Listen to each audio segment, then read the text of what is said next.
Kabaddi league season 12 முதன்முறையாக களமிறங்கி தனது தனித்திறனை வெளிப்படுத்தி அனைவர் கவனத்தையும் ஈர்த்த திருச்சி காட்டூரைச் சேர்ந்த இளம் கபடி வீரருக்கு மேலதாளங்கள் முழங்க வான வேடிக்கையுடன் உற்சாக வரவேற்பளித்த பொதுமக்கள். திருச்சி மாவட்டம் திருவரம்பூர் அருகே உள்ள காட்டூர் பாத்திமாபுரத்தை சேர்ந்தவர் தீபக் சங்கர்.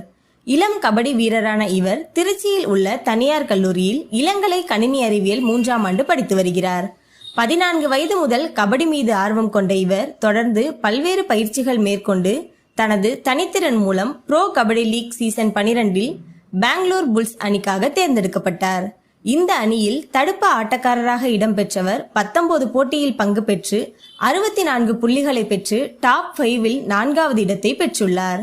5 முறை ஹைஃபை பரிசையும் டிஃபெண்டர் ஆஃப் த டே பரிசையும் பெற்றுள்ளார். மேலும் தனது தனித்திறன் மூலமாக அனைவர் கவனத்தையும் ஈர்த்த இளம் வீரரான இவருக்கு பல்வேறு